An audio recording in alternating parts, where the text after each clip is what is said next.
ನಮಸ್ಕಾರ ವೀಕ್ಷಕರೇ, ಧ್ರುವ ವಾಸ್ತು YouTube channel ವೀಕ್ಷಕರಿಗೆ ಸ್ವಾಗತ ಸುಸ್ವಾಗತ. ವೀಕ್ಷಕರೇ, ನಮ್ಮ ಮನೆ ದೇವರ ಕೃಪಾ ಆಶೀರ್ವಾದದಿಂದ ಹಾಗೂ ನಮ್ಮ ತಂದೆ ತಾಯಿಯರ ಆಶೀರ್ವಾದದಿಂದ ಹಾಗೂ ನಮ್ಮ ವಾಸ್ತು ಗುರುಗಳಾದಂತಹ ಶ್ರೀ ಪ್ರೇಮ್ ಕುಮಾರ್ ಗುರುಗಳ ಆಶೀರ್ವಾದವನ್ನು ಪಡೆಯುತ್ತಾ ಇವತ್ತು ಈ ಸಂಚಿಕೆಯನ್ನು ಪ್ರಾರಂಭಿಸುತ್ತಿದ್ದೇನೆ. ವೀಕ್ಷಕರೇ, ನನ್ನ ಹೆಸರು ಶ್ರೀಧರ್ ಗಾಮನಗಟ್ಟಿ. ನಾನು ಸುಮಾರು 15 ವರ್ಷಗಳಿಂದ ವಾಸ್ತು ತಜ್ಞನಾಗಿ ಕೆಲಸ ಮಾಡುತ್ತಿದ್ದೇನೆ.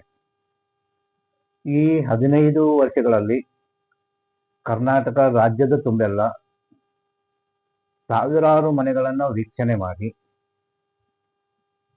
ಆ ಮನೆಗಳಲ್ಲಿ ಆಗುವಂಥ ಸಮಸ್ಯೆಗಳು ಏನು, ಯಾವ ರೀತಿ ಸಮಸ್ಯೆಗಳು ಉದ್ಭವ ಆಗ್ತಾ ಇದ್ದಾವೆ, ಯಾವ ಸ್ಥಾನದಿಂದ ಆಗ್ತಿದ್ದಾವೆ, ಅದಕ್ಕೆ ಕಾರಣಗಳು ಏನು, ಅದನ್ನ ಯಾವ ರೀತಿ ಸರಿಪಡಿಸಬೇಕು ಅನ್ನುವ ವಿಚಾರಗಳ ಜೊತೆಗೆ ನಾನು ಜನರಲ್ಲಿ ಈ ವಾಸ್ತು ವಿಚಾರವನ್ನು ತಿಳಿಸಿ ಅವರು ಅನುಭವಿಸುತ್ತಿರುವ ಸಮಸ್ಯೆಗಳಿಂದ ಮುಕ್ತರಾಗಲಿ, ಕಷ್ಟದಿಂದ ಹೊರಗಡೆಗೆ ಬಂದು ಸುಖ ಜೀವನವನ್ನು ಸಾಗಿಸಲು ಎನ್ನುವುದೇ ನನ್ನ ಮುಖ್ಯ ಉದ್ದೇಶ. ವೀಕ್ಷಕರೇ, ಎಷ್ಟೋ ಜನರಿಗೆ ವಾಸ್ತುವಿನ ಬಗ್ಗೆ ತಿಳುವಳಿಕಿಲ್ಲ, ಜ್ಞಾನ ಇಲ್ಲ. ಈ ವಾಸ್ತು ಬಗ್ಗೆ ಎಷ್ಟೋ ಜನ ಹೇಳಿದ್ರು ಕೂಡ ತಿಳಿದುಕೊಳ್ಳುವ ಒಂದು ಪ್ರಯತ್ನ ಮಾಡಲ್ಲ.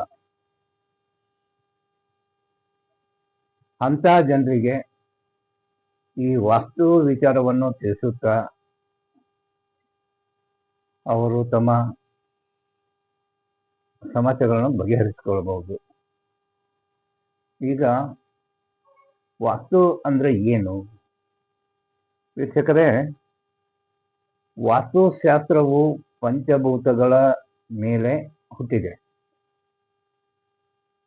ಪಂಚಭೂತಗಳಂದ್ರೆ ಯಾವುವು?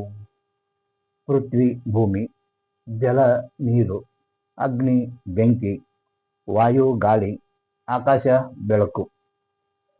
ಈ ಪಂಚಭೂತಗಳ ಮೇಲೇನೆ ನಮ್ಮಗಳ ಉತ್ಪತ್ತಿ ಆಗಿರುವುದರಿಂದ ನಾವು ವಾಸ ಮಾಡುವ ಮನೆ ಪರಿಸರವನ್ನು ಈ ಪಂಚಭೂತಗಳಿಂದ ಸಂಯೋಜಿತಗೊಳಿಸಿ ಅವುಗಳನ್ನು ಸೂಕ್ತ ಅಳವಡಿಕೆಯಿಂದ ಜೀವನದಲ್ಲಿ ಸುಖ ನೆಮ್ಮದಿ ಅಭಿವೃದ್ಧಿ ಹೊಂದಬಹುದು. ಮತ್ತು ಜ್ಯೋತಿಷ್ಯ ಶಾಸ್ತ್ರ ಮತ್ತು ವಾಸ್ತುಶಾಸ್ತ್ರ ಎರಡು ಒಂದು ನಾಣ್ಯದ ಎರಡು ಮುಖ ಇದ್ದಾಗೆ.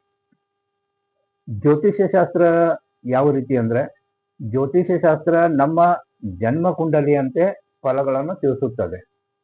ಆದರೆ ಈ ರೀತಿ ವಾಸ್ತುಶಾಸ್ತ್ರವು ಸಹ ನಮ್ಮ ಗ್ರಹ ರಚನೆ ಕ್ರಮದಂತೆ, ಅಂದ್ರೆ ನಾವು ಕಟ್ಟುವ ಮನೆಗಳ ಮೇಲೆ ಅಂದ್ರೆ ಕ್ರಮದಂತೆ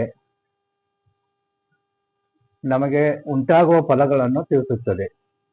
ಜನ್ಮ ಕುಂಡಲಿಯಂತೆ ಉಂಟಾಗುವ ಫಲಗಳು ನಮ್ಮ ಕೈಯಲ್ಲಿ ಇಲ್ಲ. ಆದರೆ ಗ್ರಹ ರಚನೆಯ ಕ್ರಮಗಳು ನಮ್ಮ ಕೈಯಲ್ಲಿ ಇರುವುದರಿಂದ ಸೂಕ್ತವಾಗಿ ಮನೆ ಕಟ್ಟಲು ಸರಿಯಾದ ಮಾರ್ಗದಲ್ಲಿ ಹಿರಿಯರ ಸಲಹೆ ಮೇರೆಗೆ ಮತ್ತು ನಮ್ಮ ನಂಬಿಕೆಯ ಮೇಲೆ ಸರಿಯಾದ ಭರವಸೆಯನ್ನು ಇಟ್ಟುಕೊಂಡು ನಾವು ಸರಿಯಾಗಿ ಅಳವಡಿಸಿಕೊಂಡಲ್ಲಿ ವಾಸ್ತು ಪ್ರಕಾರ ನಾವು ಸುಖ ಶಾಂತಿಯನ್ನು ಹೊಂದಬಹುದು. ವೀಕ್ಷಕರೇ, ಇದೇ ರೀತಿ ಪ್ರತಿಯೊಂದು ವಾಸ್ತುವಿನ ಜ್ಞಾನವನ್ನು ತಮ್ಮೆಲ್ಲರಿಗೂ ಹಂತ ಹಂತವಾಗಿ ಈ ಸಂಚಿಕೆಗಳ ಮೂಲಕ ತಮ್ಮೆಲ್ಲರಿಗೂ ತಿಳಿಸಲು ಪ್ರಯತ್ನಿಸುತ್ತೇನೆ. ಆದಷ್ಟು ಎಲ್ಲರೂ ವಾಸ್ತುವಿನ ಬಗ್ಗೆ ಜ್ಞಾನ ತಿಳಿದುಕೊಂಡು ತಮ್ಮಲ್ಲಿರುವ ಕಷ್ಟಗಳಿಂದ ಹೊರಬರಲು ಪ್ರಯತ್ನಿಸಿ. ಹಾಗೂ ಈ ನಮ್ಮ ಧ್ರುವ ವಾಸ್ತು ಚಾನಲನ್ನು ಲೈಕ್ ಮಾಡಿ, ಸಬ್ಸ್ಕ್ರೈಬರ್ ಆಗಿ, ಆಲ್ ಬಟನ್ ಪ್ರೆಸ್ ಮಾಡಿ. ನಿಮಗೂ ನಿಮ್ಮ ಗೆಳೆಯರು ಅಥವಾ ನಿಮ್ಮ ಸಂಬಂಧಿಕರಿಗೆ ಆದಷ್ಟು ಈ ಸಂಚಿಕೆಗಳನ್ನು ಶೇರ್ ಮಾಡಿ, ಹಂಚಿಕೊಳ್ಳಿ. ಇದರಲ್ಲಿ ಇರುವ ಮಹತ್ವವಾದ ವಿಚಾರಗಳನ್ನು ಅವರು ತಿಳಿದುಕೊಂಡು ತಮ್ಮ ಸಮಸ್ಯೆಗಳನ್ನು ತಾವೇ ಬಗೆಹರಿಸಿಕೊಂಡು ಒಂದು ಒಳ್ಳೆಯ ಉತ್ತಮವಾದಂಥ ಜೀವನ ಸಾಗಿಸಲೆಂದು ಆಶಿಸುತ್ತಾ ಇವತ್ತಿನ ಈ ಸಂಚಿಕೆಯನ್ನು ಮುಕ್ತಾಯ ಮಾಡುತ್ತಿದ್ದೇನೆ. ನಮಸ್ಕಾರ ವೀಕ್ಷಕರೇ, ಧನ್ಯವಾದಗಳು.